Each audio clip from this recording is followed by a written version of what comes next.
Hey guys, welcome to the Lunge and Lift podcast. Today we're joined by a very special guest, Mr. Ben Massey. Ben was an exceptional CrossFit athlete, going to the games with Team GST in 2017 and performing very well as an individual at regionals as well. We get into all things in his CrossFit career, how he sort of got into it, how he progressed so well, and how that led to the formation of his new trainer company, R.A.D Global. We talk about the process behind actually bringing a shoe to market, all the trials and tribulations around startup life, and also some cool stories about growing shoe sizes and eating chocolate cake.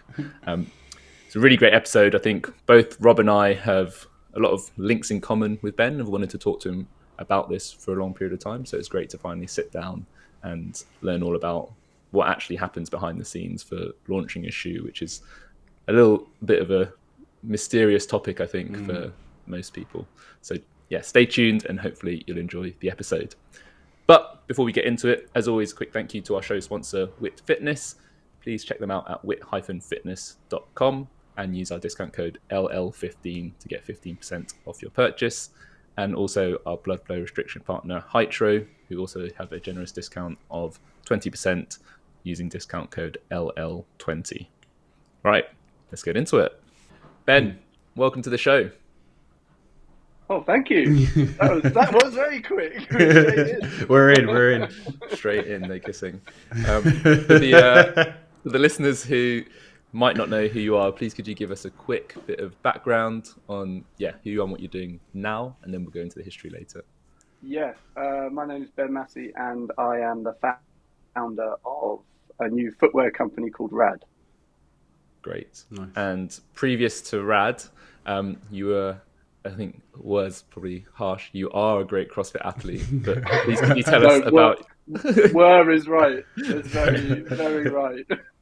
So I know you had a lot of success getting to the regionals in about 2014, if my sources are correct, and won with JST in 2017 in the regionals, and also had a couple of event wins at Madison. Could you tell us about your how did you get into CrossFit and how did you get so successful? Yeah. I started CrossFit in about sort of accidentally in 2011 when a load of guys in the gym were doing it basically, and I had up to that point mainly focused on like your basic like power lifts, deadlifting, squatting. I was terrible at benching, but I like dumbbell bench instead. And saw them doing, I'm pretty sure it was Helen, or the running and the swings and the pull-ups, or maybe it was Jackie. It was Jackie rowing thrusters and pull-ups, right? And they were like, "Oh, Ben, you should try this. Like, you're all right on the rower. It's an empty bar for 50 thrusters. You'll be fine." I was like, "Yeah, I've got this, no problem." And it absolutely smashed me, and I was just like, "I'm never doing that again." So I kind of waited another like year or so, and then did it again and did all right, and really started to enjoy it. And at that time, I was doing it in a sort of Globo gym, and was constantly getting in trouble with the management for dropping barbells. And at the time, the free weights area was kind of like, it was just benches. And then there was like this strip of carpet that was like a meter by 2 meters maybe. And that was like the runway between all the like cardio equipment, like the cross trainers and the treadmills and that. And that was basically where I would lift. So I do all my lifting on this carpet platform, and they were basically like, "You need to leave." And so I then set about trying to open an affiliate, which took a long time. It took like 18 months to get planning. Wow. And then opened that with a guy called Tim in Southwest London, and we opened in 2013. It was like September 2013, and that was really the time when I could actually like train properly. You know, up to that point, it had been like trying to, oh, it's got muscle ups in it, or I can't do those. So I'll just do like strict pull ups or dips or whatever it was. And then I just had this playground, I guess. You know, we were like, we've got to have ropes, we've got to have high rings, we've got to have, you know, all the stuff that we hadn't had for those like 2 years of training in a Globo gym. And in 2013, they did the qualifiers for, I think it was called the London Throwdown. Oh no, the Battle of London, I think, which was that competition that broke the floor in the Olympic Park. I don't know if you ever heard about that. Well, I was about to ask when you mentioned about getting in trouble for dropping weights. I've heard that you might have been involved with the floor being broken at the Copper Box. Yeah, Jack claims it was basically my platform that made the biggest hole, which I think is a bit unfair, but I'll just say it was because I lifted the most amount of weight. And, you know, that was really like that was in the January of 2014. And that was like, oh, I'm actually all right. You know, I went into it not really knowing if I was any good. And actually I didn't know anyone in the space. All the good athletes were in the north, so I thought. And, you know, I was terrified of Stephen Fawcett because he'd in the 2013 winter. Actually, I haven't brought this up with him ever. It's just quite funny. To promote the gym, I did 2 workouts in a gorilla outfit, like fully. So I did Fran in a gorilla outfit, and I did Kong in a gorilla outfit. And at the time, like Kong was like pretty heavy, and not many people were doing it. And so Can you tell us what the workout is, please? Yeah, so Kong is 3 rounds for time, 1 deadlift at 205 kilos, 2 muscle ups, 3 cleans at 118, something like that, and then 4 handstand push-ups, which is 3 rounds as far as you can.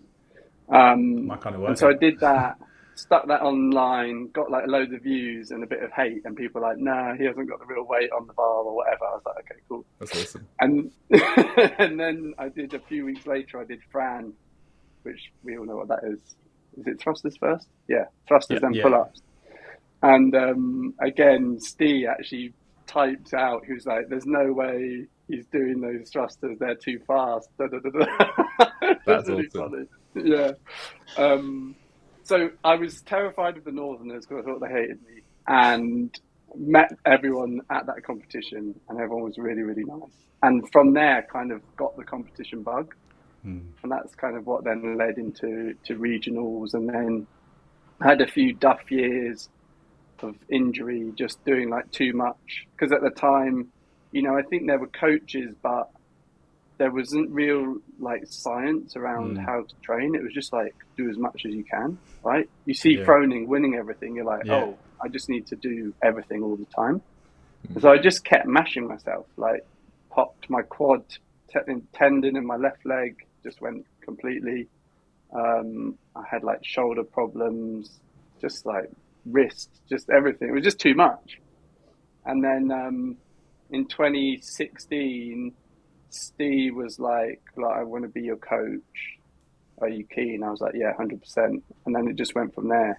And then I moved up to Wigan at the end of 2016 to get ready for that 2017 season. Nice. Yeah, that was the big one.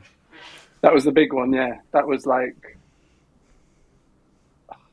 it was one of those moments where I was like, I was also kind of in this stage where I kind of realized, like, to go individual, I'd have to just like can off everything, you know. And I think it was one of those ones where I was like, I don't know if I'm ready. Like, I was like, in this weird space of like, I'm gonna like leave the gym, and like Deb will have to earn all the money, and I'll just like be an athlete. And I was like, what am I doing? That's just stupid.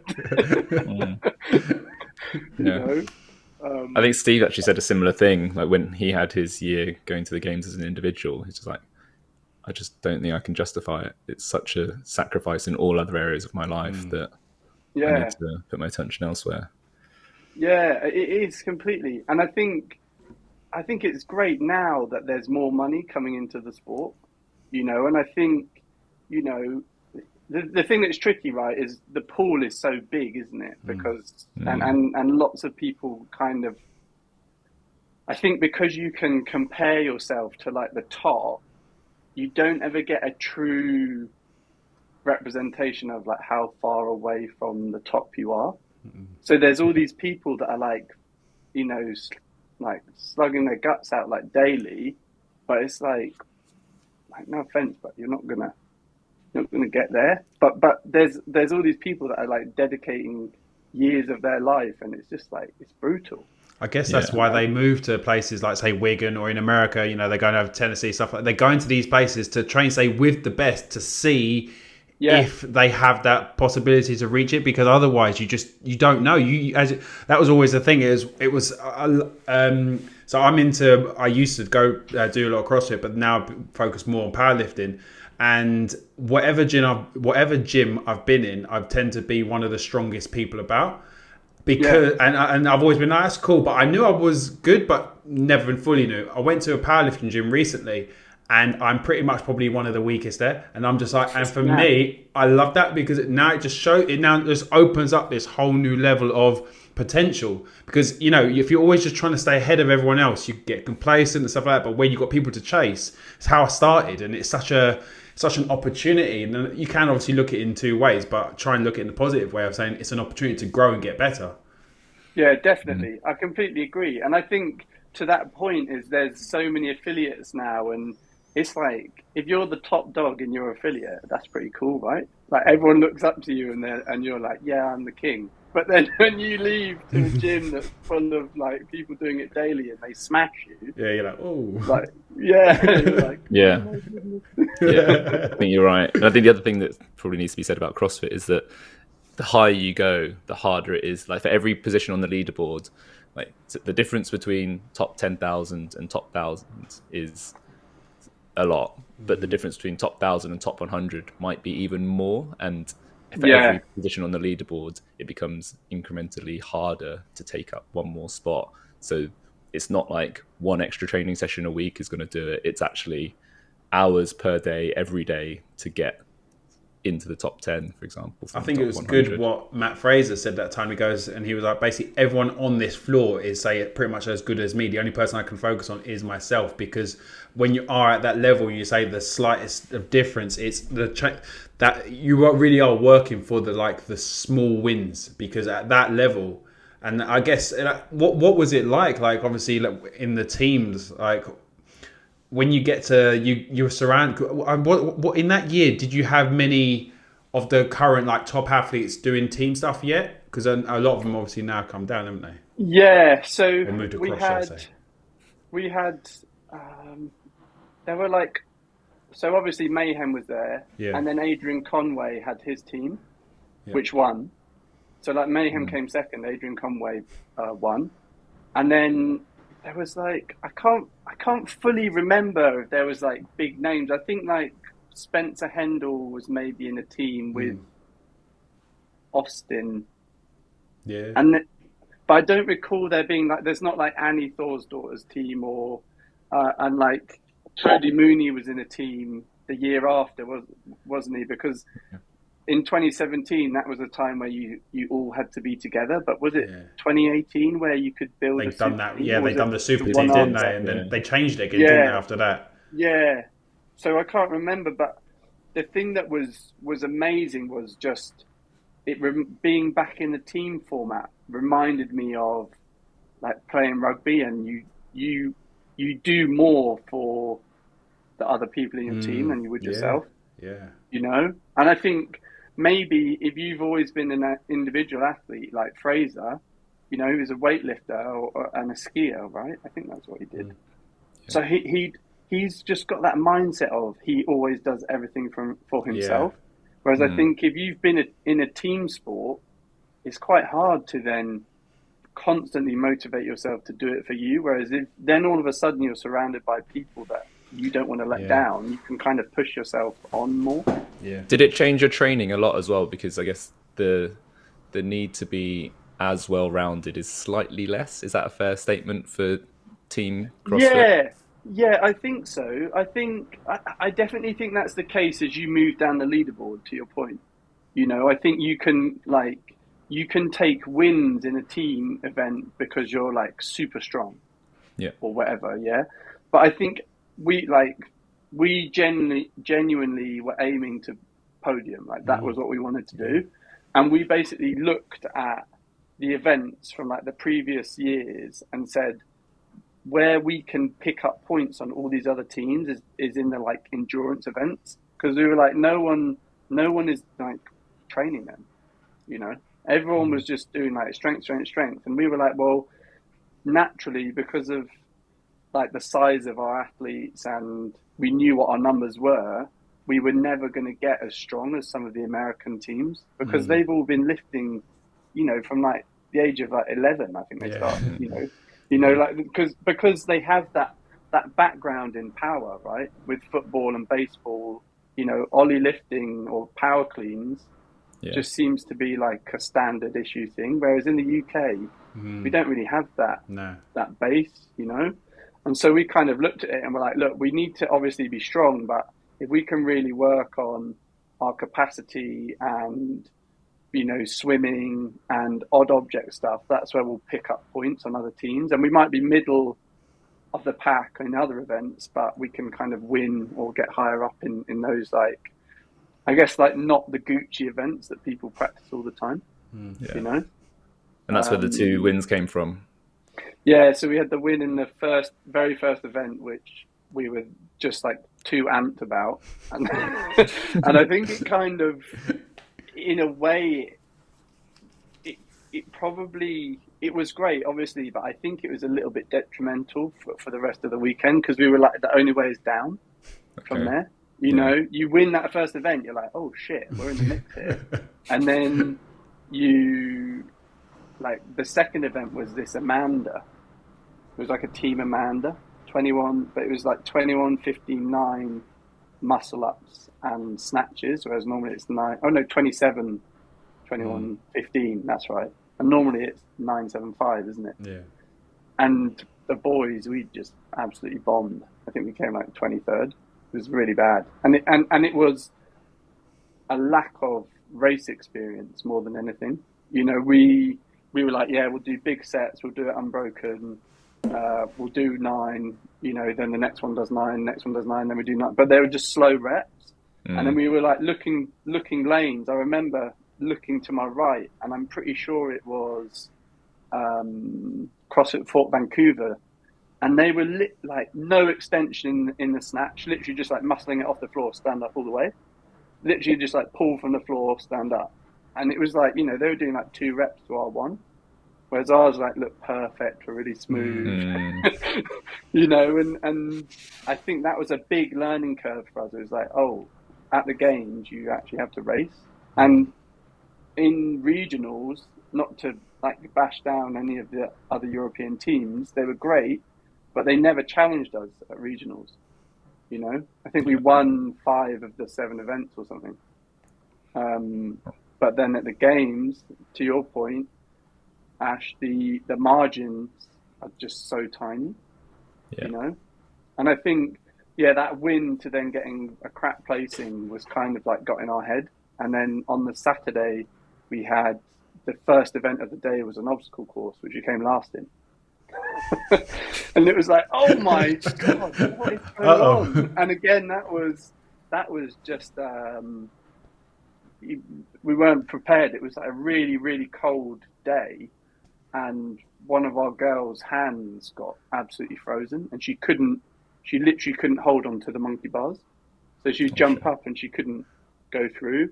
And up to that point, we'd seen like teams going through, and there were guys that could clearly rope climb, but they literally couldn't climb up a rope because their hands were so cold. And that was kind of like day 2 was shit, basically. We were like, we're slipping down the leaderboard, it's all in our head. We're like, we've completely lost it. And then day 3, I think we kind of were like, okay, we're just here, let's do the best we can, enjoy it. And then I think that's why we got that win eventually on day 4. It was Amazing. a proper roller coaster. Yeah. Yeah, sounds like an incredible experience. And I do want to segue. So you've gone from box owner to games athlete. How can you fill in the blank for how you decided to start designing shoes? Yeah. I got back from the games and just felt lost, to be honest. I was just like, was just like, what? I don't know what to do. I was like, I don't want to train. I was like, I'll do some coaching. I wasn't really enjoying that either. I was like, okay, I'll just do like the business side of the gym and just focus on that. And again, I was just like, this just doesn't feel right. It was at a weird time when people were like stepping away from CrossFit. There'd been like the gun thing, and there were just like a few like red flags that were going up, and people were just like starting to turn their back on it a little bit. And I was at this moment where I just felt a bit lost. I was like, I love CrossFit, but some of the things it's doing just seem wrong. But then I was like, I don't want to do like another Barry's boot camp style like sweat thing. I was just like, this is just shit. I was just really, really lost and didn't know what to do. And I also thought there's like a limit on how much change I can make with a gym. It's like I'd also realized that the gym was only ever going to be as big as the amount of amazing coaches I could get, and Jamie, who was there, Jamie Boston, I don't know if you've met him, but he is, in my mind, one of the best coaches on the planet. I was like, I can't find another one of him, and I was just kind of going, I don't know what to do. And an opportunity came up basically for me to sell. We bought the building that it was in, and then I sold my half. And I was like, right, I'm going to put all this money into a brand. And I felt like a brand could represent more than just the sum of its parts, And that's kind of how it evolved from there. Basically. Great. And what were the sort of founding values of the brand, I guess? Like, what did you want it to represent? Yeah, I wanted it to be this kind of mashup of all the things that I love. So it was like training, like streetwear, skateboarding, and then I wanted to tie it all together with this kind of ethos of, we need to do more to basically be better to people and to the planet. It's kind of like, how can we use these sports and make something that can, make people happy, basically. And I wanted it to be product based because I feel like people really connect with products. People like get so passionate over something. Like people will hate it or love it, but that's great. And so I felt like that was kind of the opportunity to do something, and I didn't feel like there was any brand in the space that was kind of positioning the way I wanted to. Skateboarding, is that something you did as a kid? Do you still do it? So I skated until I was about 12 or 13, and I was playing rugby for like county, and basically I had a big like spill on my board, and the coaches were like, look, you either need to pick rugby or pick skating. You can't do both. And I was like, okay, I'll pick rugby. And so I basically haven't skated since then. But I surf. It's pretty hard to mash yourself up on the surfboard, and ski.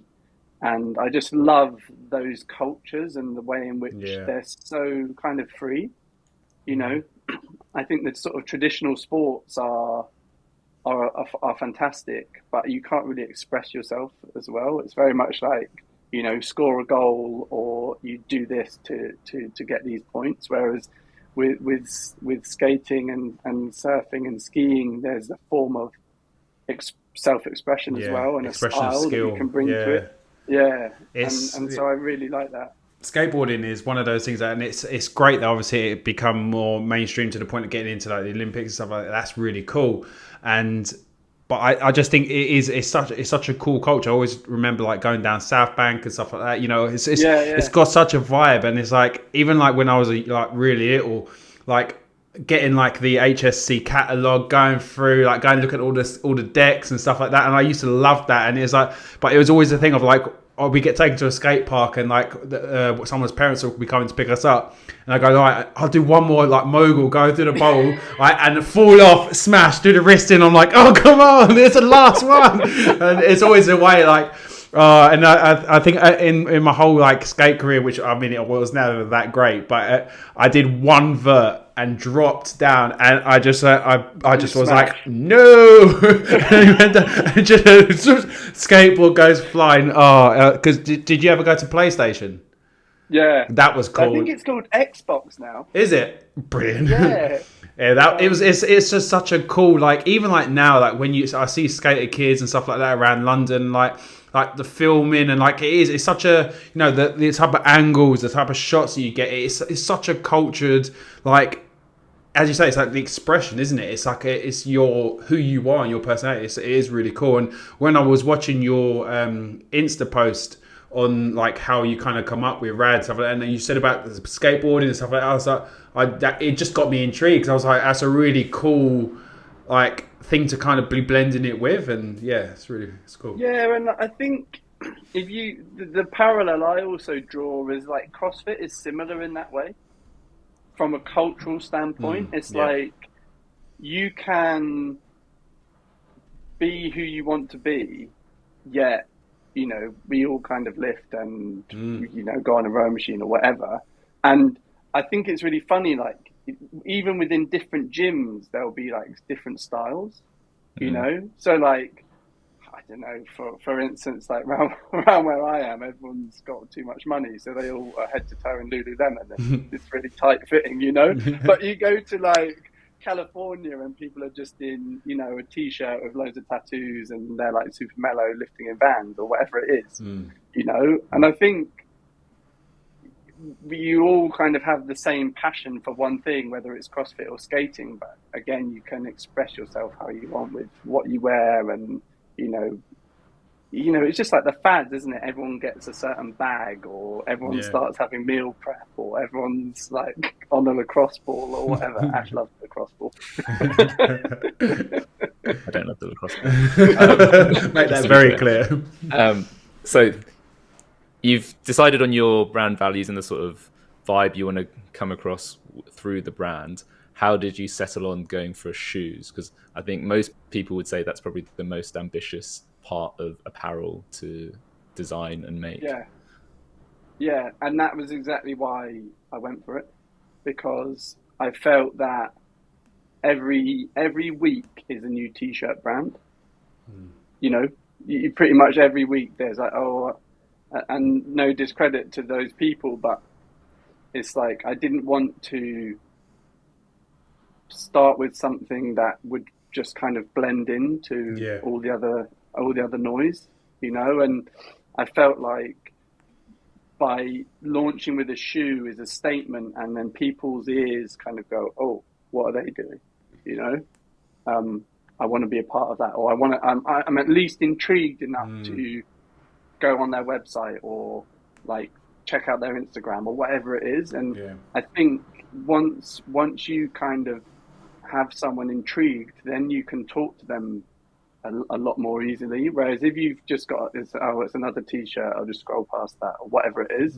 If it's a new shoe, people kind of are interested. And I think also footwear again is like this thing which just captures people's imaginations, you know, like sneaker culture. People are obsessed over shoes. Like, how can you get obsessed over a shoe? I'm one of them, by the way. It's weird, you know. It's weird. Like, why do I care so much about having a shoe or what it looks like? You know, there's nothing else that I can compare it to that I'm like that passionate about. Maybe I'm one of the weirdos, but it sounds like it's gone to plan. Yeah.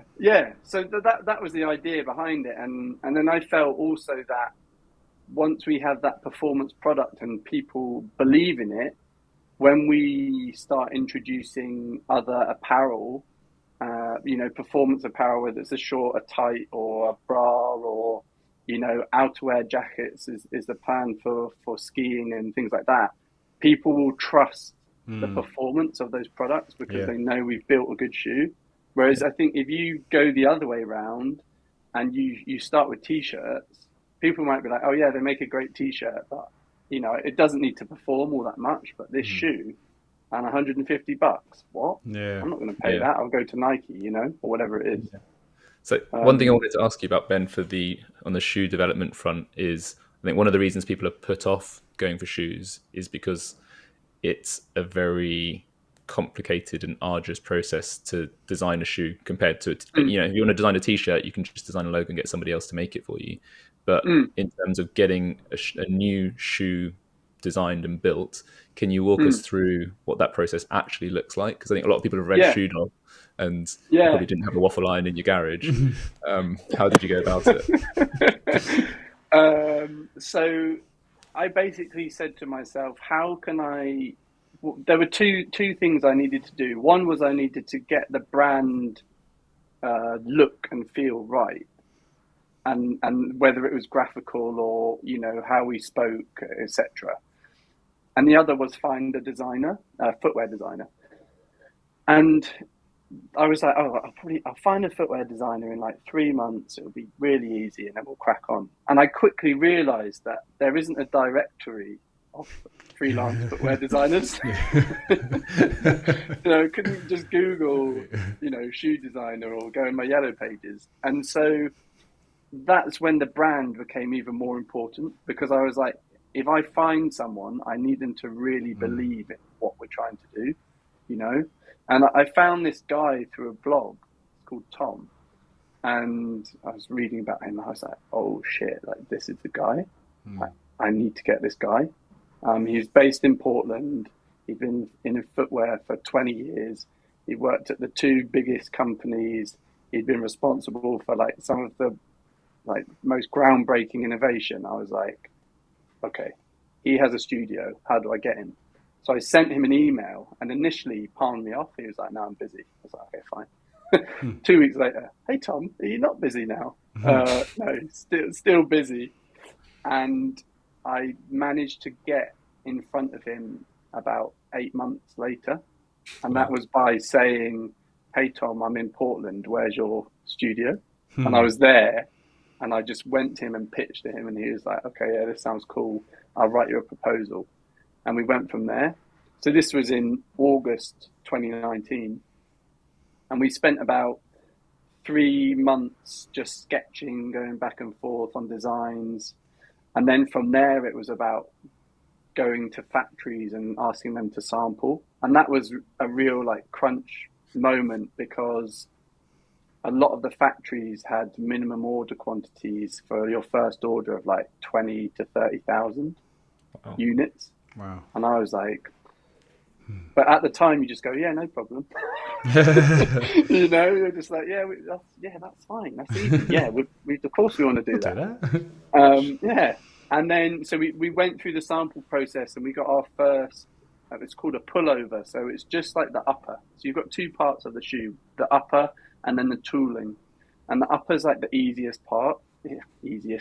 But you from that pullover, you kind of gauge whether the shoe is the right shape, if it's fitting well, etc.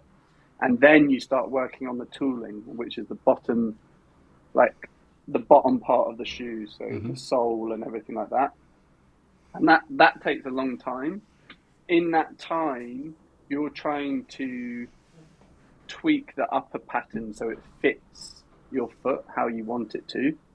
And then you open up a tool and you basically place them on top of each other. And in that moment, you kind of go, yeah, we're broadly happy.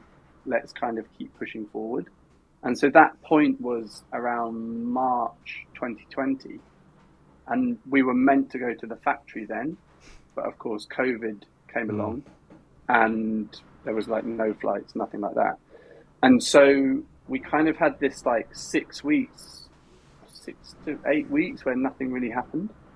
And, we were I was still speaking to Tom every day in Portland, and we were just kind of going back and forth on stuff that we would tweak and things like that. And then the factory came back to us and they're like, look, we can speed up the process because a load of brands have like pulled all their orders. And also, by the way, your MOQ is now going to drop down to 4,000 units. Amazing. And we were like, what? Yeah. Okay, cool. And so from there, it was about, just perfecting the shoe. And I think we went through about 7 or 8 rounds of sampling to get it right. And then, we launched in January this year. It's kind of the process. But it's the amount of information I have on how to make a shoe now is a little bit alarming. That's a book in itself. It's crazy. And I think, to your point, Ash, that's why people are put off, because there's just so much to do that you don't consider. It's also a bigger risk, right? Because you're putting in so much money to get, like with a t-shirt, like you'll get it printed and stuff like that. Okay, it wasn't that great, or the quality wasn't that good. Do the first release and the next release will be a bit better, then a bit better. Whereas a shoe, there's so much investment and time, and obviously we're sort of a culture of everything needs to be now. Like a shoe is an investment, and say, right, I'm going to work for this and I'm going to make sure it's the one. And you're delaying that gratification of, I have the perfect product, and that I'm sure that you guys are going to tweak and get even better and stuff like that. And because of how they flew off the shelves, didn't they? So it was like trying to get them, like it was in there nothing possible. So what a way to launch a brand. And you did it right. Yeah, I'm not going to lie. I'm a bit surprised at how well it's gone. The stock that we ordered was meant to last until like May. Wow. How quickly did it sell out? How quickly did you sell out? In the UK, it sold out in an hour. Wow. Just over an hour. In the US, we had a bit more stock. But broadly speaking, like the popular sizes, like yesterday we launched Drop 2 in the US, and like the key sizes have already gone. I'm just like, oh shit! Like people are like messaging genuinely annoyed that they can't get them. I'm really sorry. I didn't mean to do that. So Ben, it's about 4.5 years between those initial sketches with Tom. Is that right? So 2017 to. So yeah, good. So it was 3 years from starting the brand to launching. And it was about 2.5 years from the initial sketches with Tom. How did you stay so? No, carry on, and then I'll ask. No, but 4 years from sort of leaving, 4.5 years from stopping competing, basically. Cool. I had 2018 was a year where I kind of that was my lost year, but also it was a year where I got married and everything like that. So it wasn't a complete lost year, but in terms of work. Priorities got shifted, basically. Your future suddenly become more of thought of a together future rather than I'm an athlete, I'm gonna do this, and it's I get that. Yeah, exactly. Well said, Rob. Cheers, mate. I'm of a similar state in it. So I think we got married. I think in 2018 or 17. Should probably know that, mate. I should. 5 years married, yeah. We can edit that one out. Yeah. The question I was going to ask was, that's a long time from starting the sketches through to fruition. How did you keep your conviction that this was going to actually happen? Because it's such a long time to be patient. I think, so I'm definitely of that mindset of if you do something, you have to go all in. You can't do there's no point. If you're just going to dabble, just forget it. Do something else. Yeah. And so I basically, from the sale of the gym, I said, I've got this pot of money. What am I going to do with it?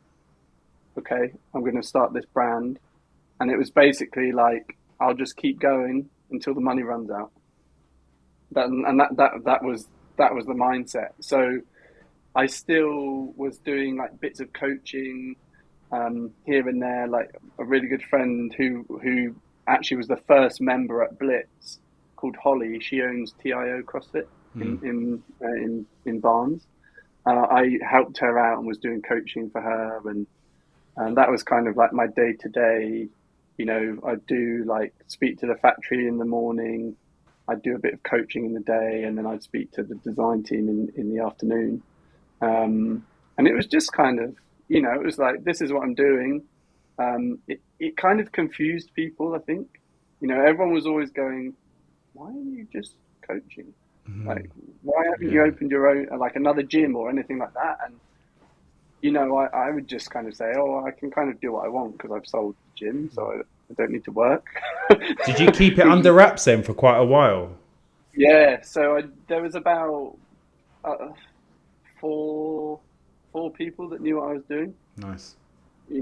And I think that was kind of like a protection for me. I didn't want to like tell a load of people and then it flop and be embarrassed, basically. Yeah. So I was just like, yeah, I'll just keep it to myself. And then sort of people only really started to know what I was doing from like October or November time last year. Whenever we turned on the Instagram feed. Amazing. Yeah. That's really cool. And one thing I wanted to come back to from your values was doing good things for people and the world. I think sustainability is one of your major values. Could you tell us what sustainability means for R.A.D and I guess how you make a shoe sustainable? Yeah. So for me, in that sort of lost year, that 2017, 2018, it was at a time where I think sustainability was kind of coming to the forefront of people's minds. And I think Greta started her like Fridays for Future movement. And, I just felt like it was a really important moment where the government wasn't doing enough globally, like no government was doing enough. And there were the clear warning signs that there was a massive problem that had been there for decades and no one was doing anything about it. And so that was kind of like my, I guess, driver for saying, what could I do to make a difference? And as the years have gone by, that sustainability word, I think, has kind of like completely lost its meaning. You have these big brands talking about being sustainable. Like you have an oil company talking about being sustainable. You're like, come on, are you mad? Or H&M talking about how their t-shirts are sustainable. It's just like, no, you are chatting absolute nonsense. And so I think for me, it's a reframing of what that word means, because you can have a sustainable business, i.e. a business that will continue into the future, but it might not be environmentally sustainable. It's still a sustainable business. And so I think, I try not to use that word. And what I want to focus on is, as a business, how can we minimize our impact from an environmental standpoint? So yes, the sustainability angle for the environment for R.A.D is, how do we reduce our impact or minimize it where possible? But then as a business, how do we sustainably operate in terms of profit and continue to grow? And they're at odds with each other.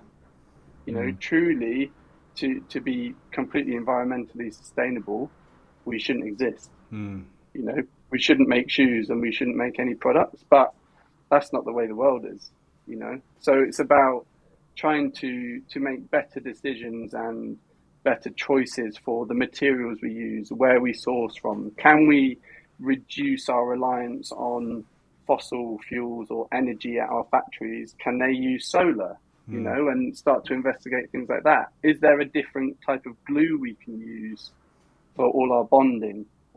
Is there a different material we can use in the upper that's made from recycled fibers rather than virgin, and that's where we kind of came up with this idea of being tuned for the future. So we have a start point, and we're always going to try and iterate and improve it in the same way you would when you're training. You have your start point, and then you'll try a few different things to improve and move forward.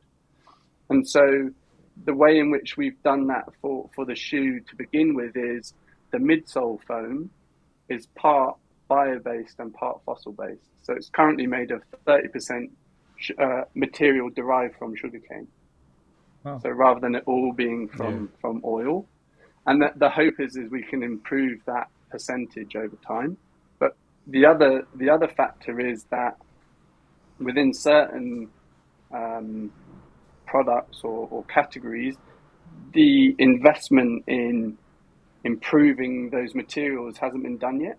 So like physically we can't actually do anything, and that's why we decided to be 1% for the planet. And 1% for the planet is a network of businesses that say we will donate 1% of all our top line revenues to environmental causes. And so that's kind of like our marker in the sand, our base, and then we'll try and build on that over time. It's cool. It's. I wonder how. So my sister and her other half have like they started a biker fashion kind of brand, and it's. And I this is the first time I heard the term like slow fashion. So it's like you had to. So you basically like pre-order stuff, get it, and I went when I got, because again they started out with some apparel, and so I got some of it through, and I was like, the quality of it was great. I mean, like some of the nicest fitting stuff, and you know it was all like vegan and all this stuff, all these words that people kind of wanted to hear, but it was the thought of hearing this slow fashion. And I guess in the world of shoes, does that mean it kind of works based on like drops rather than having this continuous stock, so you're not just that like, is that how it is? Is that something similar? Yeah, that's a really good point. So, you know, we'll always try and produce, or we'll always produce the amount of shoes we think that we can sell through our own channel, you know, and that's going to obviously affect margin and things like that. But to your point, there isn't going to be excess stock that doesn't get sold and just gets put into landfill.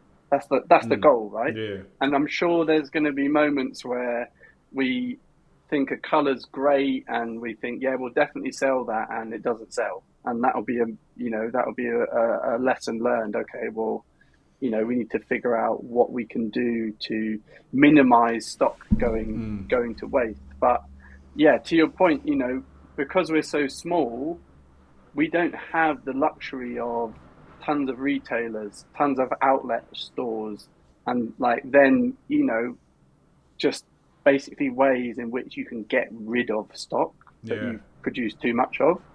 So that is definitely one of our considerations on the drops was, you know, we want to do an amount that we can definitely sell. We didn't want it to be in a day. Yeah. But yeah, for sure. It's still definitely better though to kind of, I think, to have that edge of like demand of like, you know, you get the drop, or like Ashami spoke about this last week. It was like, cool, you see like the new colorway coming out, cool, we'll try and get this one or something like that. So we get in these, that's what's good about the brand as well, is it's a personal brand, because people can then buy into you, which is what people are doing nowadays, right? They buy into people, not into, don't get me wrong, they like the Nikes, they love their Reeboks and all stuff like that, but the smaller the brand in a way, the more clout that it has, because it has a bigger reach, because people are like, I like this guy, or I like this woman, like I like what they're doing. And I think that's where there's so much more potential for brands like, say, yours to say grow and not need to go to that, like the Sports Direct retail, like get in there just to get rid of your stuff. So definitely. And I think also, if we want to be true to our ethos and our goal, we have to have full control over how the brand is being represented and sold, you know? And I think there's a story I heard years ago about Paul Smith, you know, the English clothing designer. And basically he had a guy who was like head of his sales team. And I'm not sure who it was, but someone said, look, we'll give you like a bonus based on how many accounts you open this year, or something like that, or the volumes you do, right? And so this guy inked a deal with like, not Tesco, but an equivalent in Asia. So it was massive, like worth millions to Paul Smith. but completely diluted the brand. Mm. And so he spent the next like 5 years trying to then like build up his brand again, but he's got a contract signed that he has to fulfill these orders, you know? And I think that's the problem, is when you start, you know, just chasing money and chasing growth, you lose sight of the direction you were going in, you know? How do you find that balance between growing the brand and getting your values out there versus the financial side of things? Yeah, I think it's a constant, you know, up and down. And I, for most of the decisions, I use my gut, to be honest with you. It sounds a bit corny, but there'll be, you know, 2 weeks, like 2 weeks or 3 weeks or 4 weeks time, I might be like, oh, actually, yeah, now it feels right. And I'm sure as we grow, those timelines will get longer to when it feels right. Whereas at the minute, everything is so kind of fast paced, you know, it's changing almost week to week, you know, because last week I needed money, whereas this week we've launched and sold out. So I don't need so much money. So I can change, you know, I can change what the demand is. And I think, you know, my hope is that my gut is normally right, but I also have this kind of backstop where if I'm on the fence on making a decision, I just use time. Time is like the key, you know. If you don't rush into making a decision and you just let it sit there, whether it's 2, 3, 4, 5 weeks, or a few months, whatever, often the right decision will kind of come to you, you know. And I think to your point, Rob, like that slow side of things is like, we don't need to rush to grow. We just need to make sure everything we do is like as close to perfect as we can get it. Purposeful. Yeah, exactly. You know, that's a great way to do it. I think Matthew McConaughey has a similar process when he's deciding to take a role or not, where he basically, I can't remember what the period of time is, maybe it's 10 days or 2 weeks or something, but he's like, I'm going to pretend I've accepted and live life with that in the back of my mind for 2 weeks. And then I'm going to pretend I've turned the role down for 2 weeks. And then a month later, he has a feeling as to which one feels right. And he'll go with that. Yeah, that's very cool. That's awesome. Is that on his podcast? Does he have a podcast, or does he have I think that was on it might be in the book, but it was on the High Performance podcast he went on, and it's a really good listen, actually. Very cool. If you ever are up to date on Lunge and Lift, then maybe make time for that. Great. And so what's the vision for R.A.D? Like, I guess with that in mind, how do you see the business growing over time? Yeah, I think we need to be like true to where we started. You know, we've gone after this functional fitness space because it's the one I understand and I kind of resonates with me the most. And I think if you're passionate about something, that's always the best place to start. And so it's now about how can we introduce products to this space with a slight different take on them, you know. And logically that next product is a running shoe, you know. I think, you know, we want to be known as a footwear brand. We don't want to be known as a brand that's launched with a shoe and then just made loads of apparel. So we need to have that second shoe coming, and that's what we're doing. We're developing the running shoe, which we should start to have prototypes around the middle of the year, so that you might start seeing that on people's feet. It looks fucking cool. Can you give us any like behind the scenes info? Is it going to be like a carbon plate fast shoe, or is it going to be it's obviously going to be a good looking shoe, but what else can you tell us about it? Yeah, so the idea with this shoe is we're developing a foam that, as a heavier athlete, is going to basically offer you the sort of right amount of cushion when you're running, basically.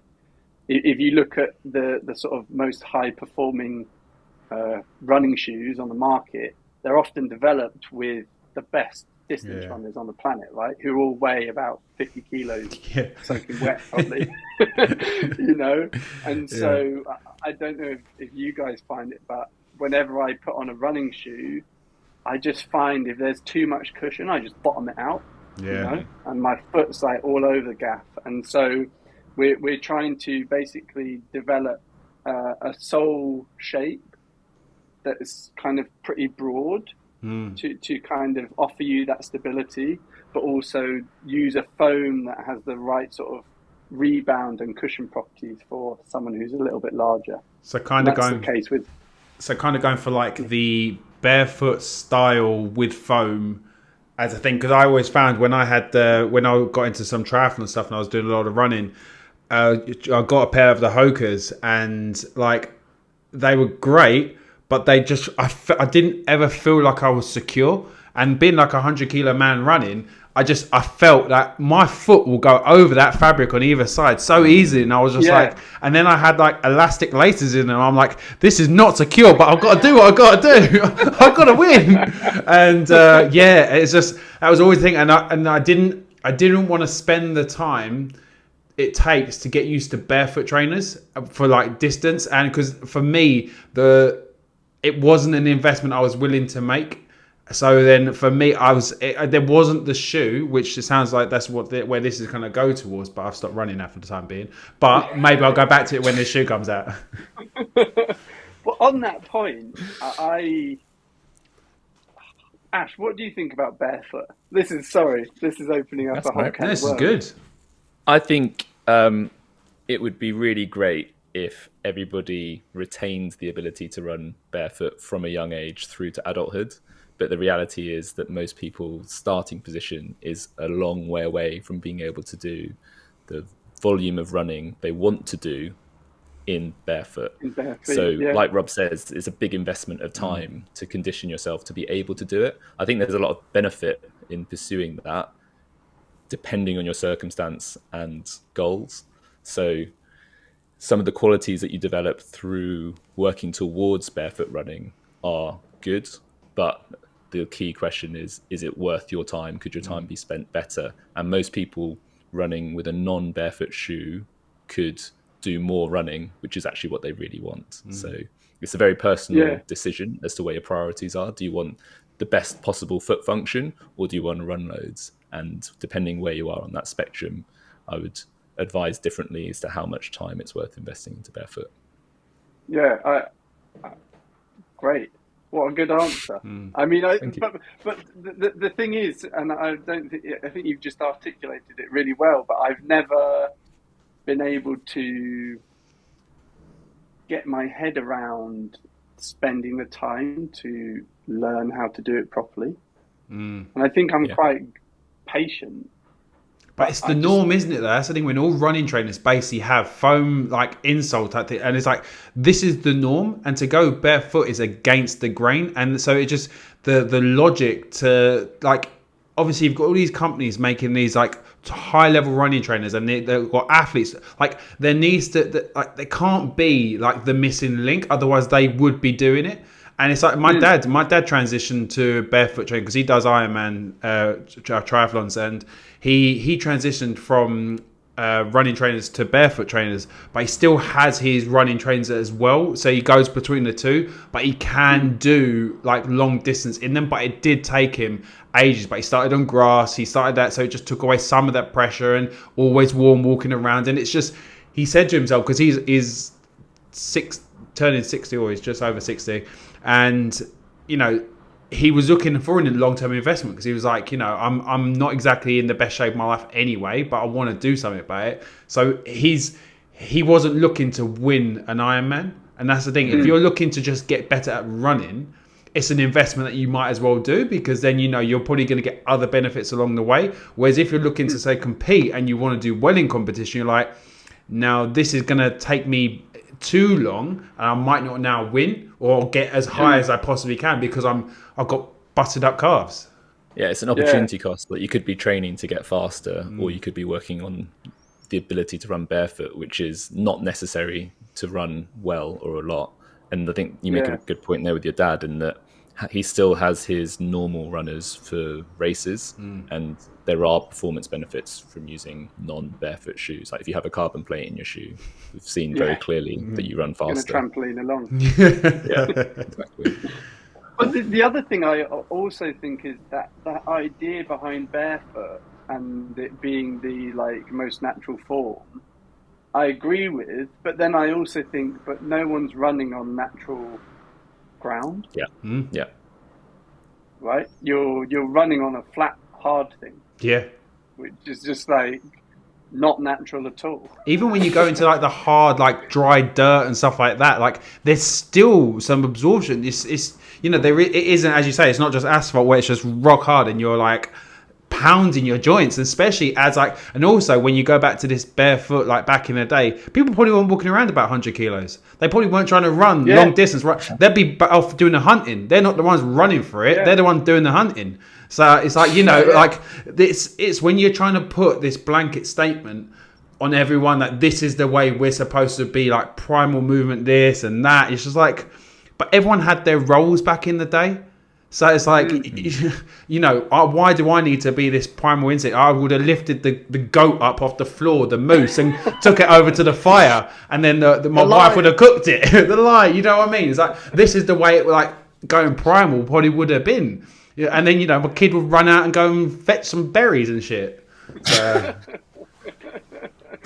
I completely agree. But I'm always like when I start talking about running and what we want to do with the shoe, I always like, I'm conscious that there'll be people that out there going, yeah, there always will be. Yeah, but I think I think it's a sign of success if you get haters. So you got to. Yeah, that's so funny. It's true. You've made it if people hate you. Are you going to go down the skater trainer route as well? Yeah. So that will be the third shoe that we're going to develop, because the idea is that I think we're starting to see now we're starting to see these sports kind of professionalize, like skating, snowboarding, surfing. You know, skating and surfing were in the Olympics, obviously. You know, there is a need now for these athletes to train, to do some form of, you know, work in the weights room or in a gym. And I think CrossFit for these athletes is actually a brilliant tool for them to use. You know, they've got all their skill work that they're obviously doing by, you know, just skating or surfing or whatever, learning their tricks, but then they need to have this like base level of strength and fitness. And so the idea is we start in CrossFit, yes, but or functional fitness. Don't want to use that C word, right? Get sued. But then we look to these action sports, and we build an athlete roster that uses training to benefit them, whether they are a snowboarder or a surfer or a skateboarder. And so we're going to develop a skate shoe for our skater who also trains.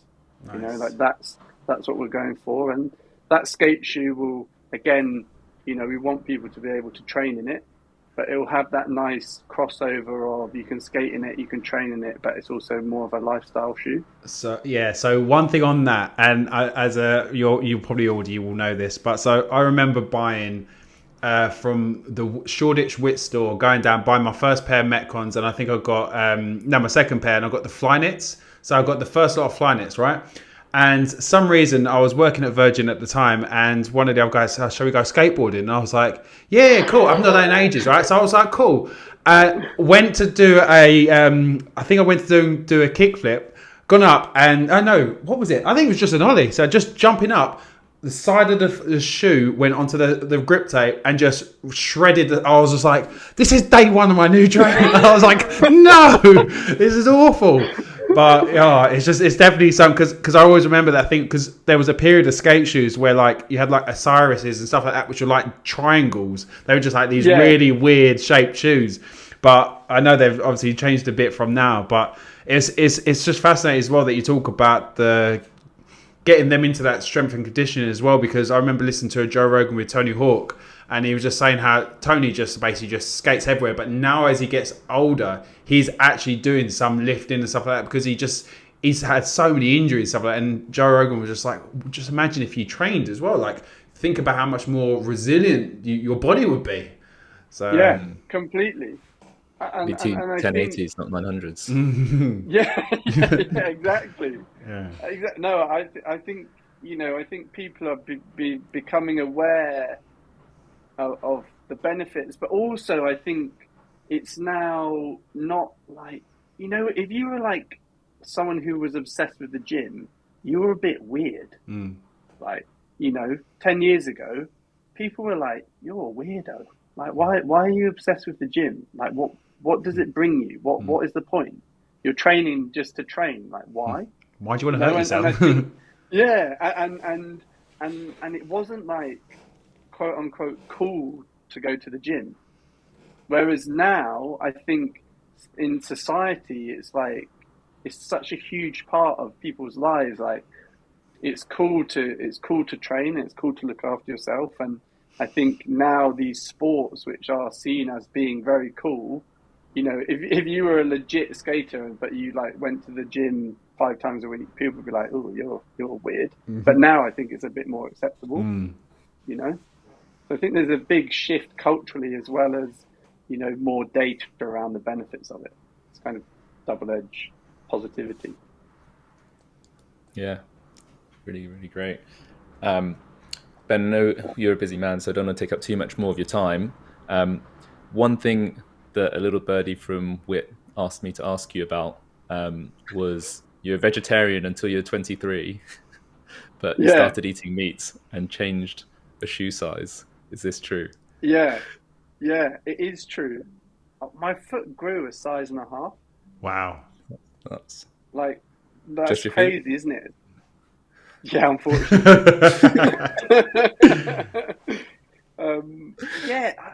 So I've actually thought about this a lot recently, because I think there's more and more of my buddies who are starting to go vegetarian or vegan, and I started eating meat purely for like training. I was like, right, I'm going to eat meat. Like, that's the only way I can get good quality protein in, because I was having like 4 or 5 protein shakes a day, and I was like, what am I doing? This is wrong.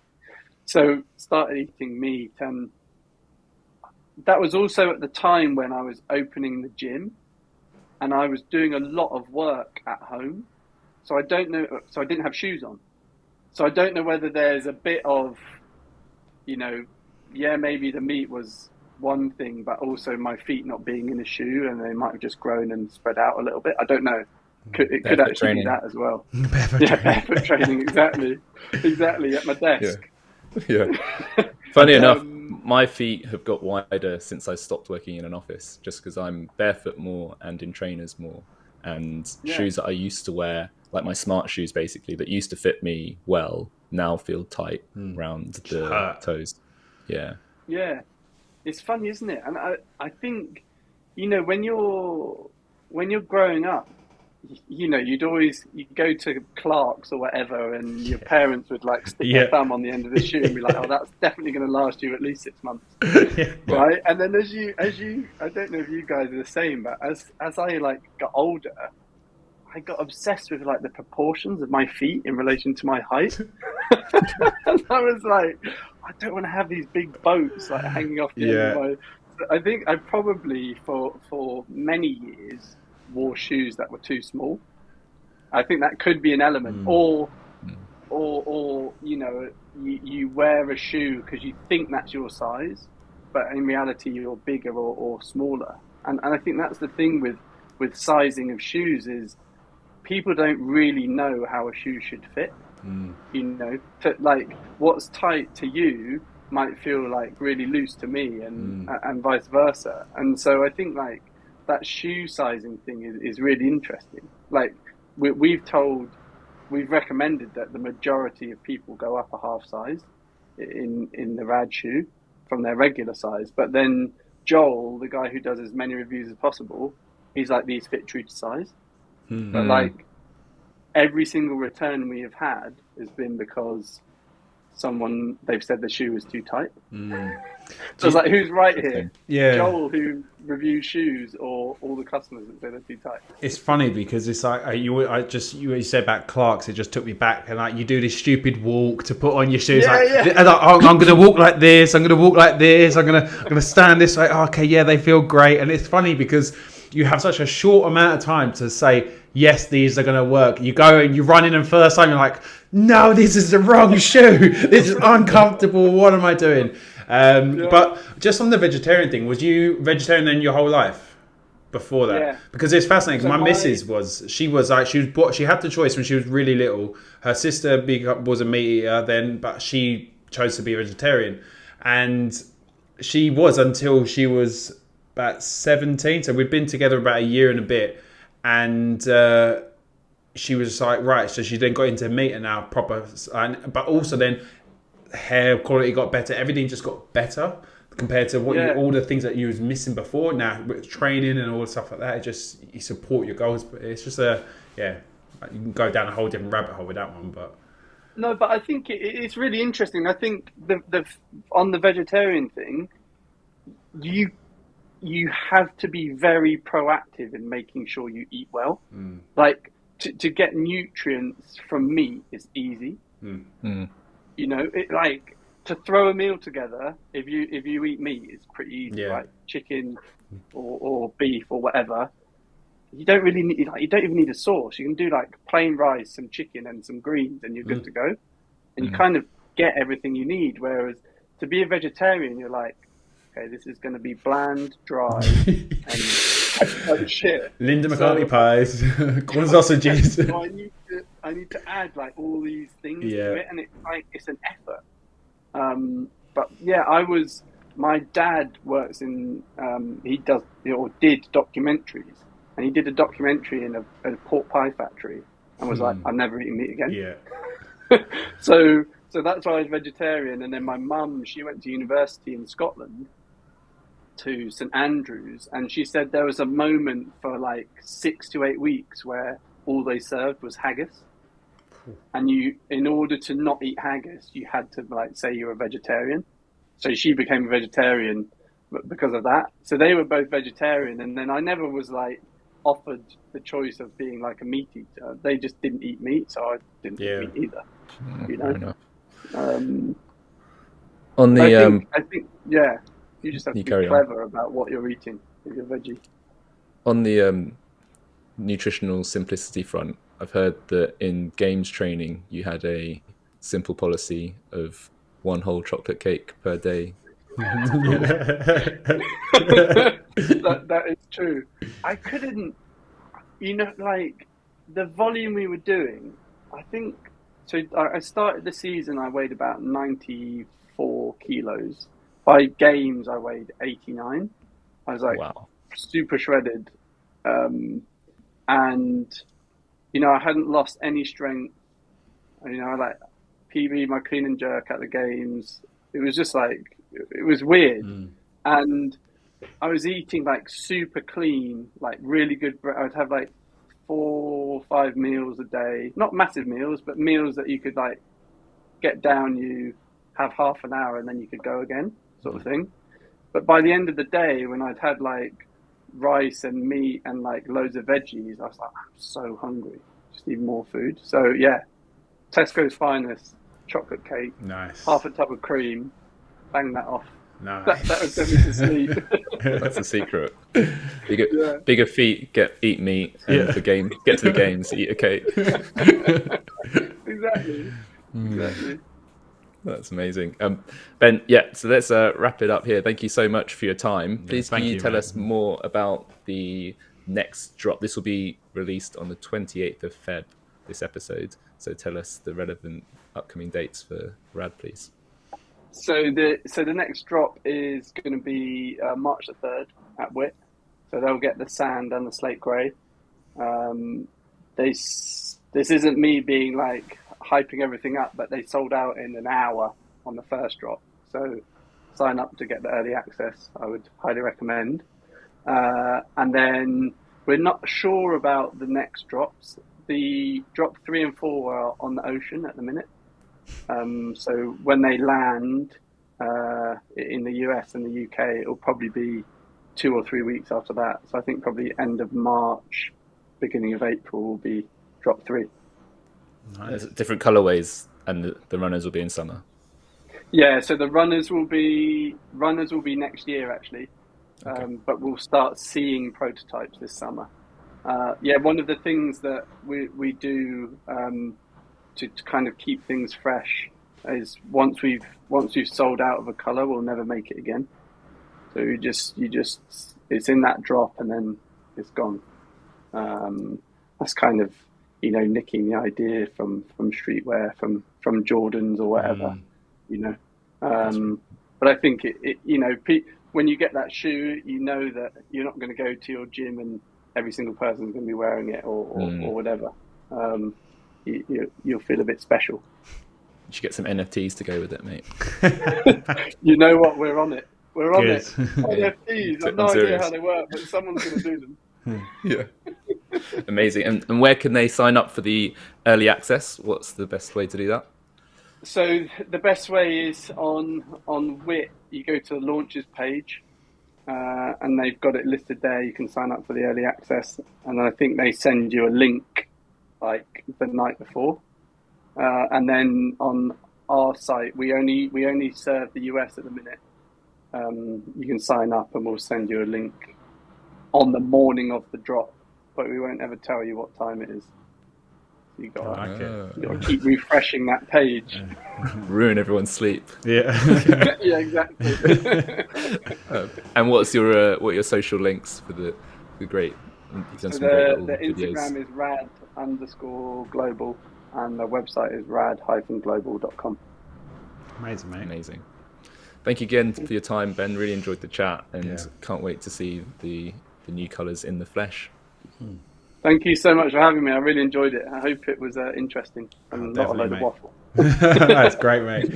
Thank you, Ben. That was a lot of fun. Really, really interesting to kind of hear some of the real details of what it's going to take what it took for you to launch a shoe, and why not many other people did it and or actually doing it, because it is such a delayed gratification of launching a brand to how good you've done it. So all I can say is well done for the launch of R.A.D, and I'm really looking forward to seeing how much you continue to grow.